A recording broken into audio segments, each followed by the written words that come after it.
Hello and welcome to a first review on this channel of any Marvel Legends, really. This is the Marvel Legends Sandman Build-A-Figure Wave Jackal. Now, this is definitely one of those figures that what you see is what you get.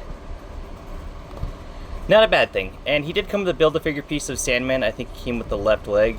No idea where that's at, and my cat decided to eat the tip of this ear off. I have two of these figures. This one's my one I use for action figure photography. So he's kind of beat up. You can kind of see some of the chewing on his thighs there. But yeah, pretty decently sized, a little bit smaller. For instance, we'll bring in Dark the Moon Megatron, who is a tiny Voyager. I didn't realize how small he was till I got out my Deluxe Cyberfire B. This guy is tiny, and this guy is even short for Marvel Legends. And they're almost the same height. So. But anyways, we're getting close here on the detail. You got his fangs painted there in nice white, and everything is nicely painted. Very nicely painted. I'll do this number to get him closer to the camera. Very nicely painted. You got the pink in the ears, the ridges.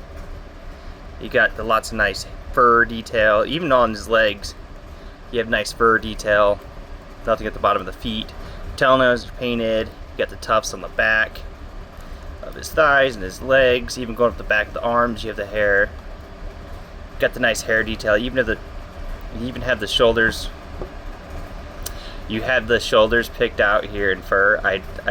So if I do this, my camera doesn't mind it. I do this, and it just doesn't. I don't like this new camera, guys. I've been fighting with this autofocus. I almost said autocorrect. But anyways, you have some nice musculature still sculpted underneath the fur. In a sense, the way it's kind of a forced perspective, so it's all basically sculpted together, but you can definitely see that there's supposed to be some musculature there. Even his fingernails are painted.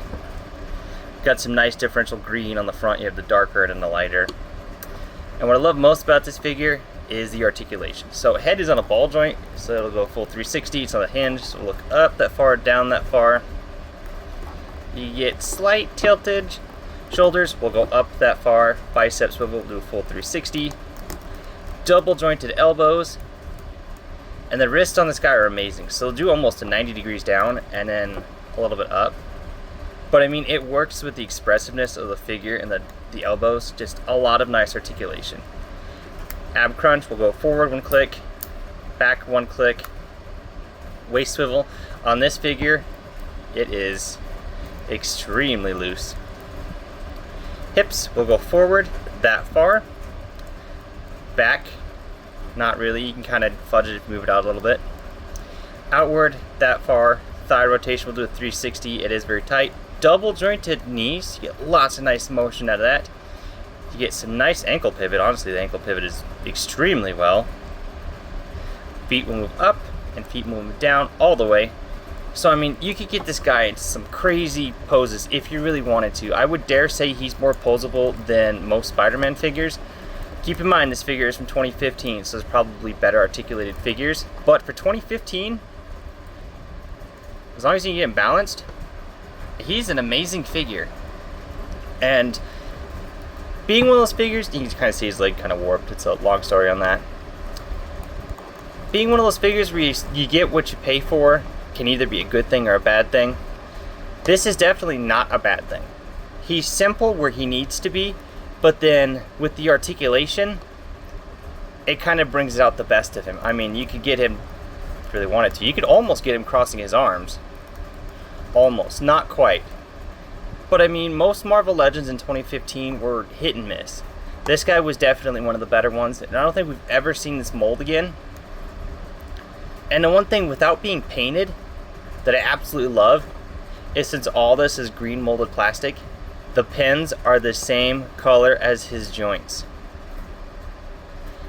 So you don't have to worry about the pins sticking out. I mean, you can still see them, but they're the same color as the figure. And that's something a lot of Marvel Legends will have issues with, is the pins in the joints.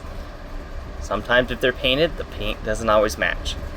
And I say that as I collect Toy Biz. Toy Biz had the same issue. It's just the joints. I mean, even if we bring Megatron back in, I mean, obviously on the outside he doesn't have any, but you can see all the screws, the pins. So it's just a matter of the joints. Figuarts is done a little bit nicer, so they don't have the pin joints. Sometimes they do in certain places, but they're hidden. And I kind of feel like if you had a way to hide these joints and maybe give them a little bit of a wash, you would have an amazing figure. And that's one thing I don't like about modern Marvel Legends. You're not getting what you pay for. This guy, I paid 15 bucks for it new, and honestly, I'm happy with it. Because even though he's simple, the articulation and the sculpt alone make up for it. I mean, painted fingernails and toenails. We don't get that anymore in Marvel Legends. Yeah, they'll have a little bit of paint. I mean, look at Darwin. Darwin had 0 paint. That mold was kind of eh.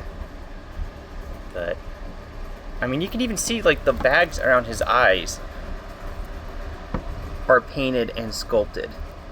You can even see wrinkles on his nose. You can see the musculature on his cheek. You can kind of see into his ear there. Come on. So you can see a lot of thought was put into this figure. And even though he's simple, I like him. This has been a very quick review. Yeah. I will do another Marvel Legends review on the Build-A-Figure Ultron, trying to clear out my collection. Probably do him next. Let me know what you think about this figure, and let me know your favorite Marvel Legends figure from this era, or really any era, and I will catch you next time.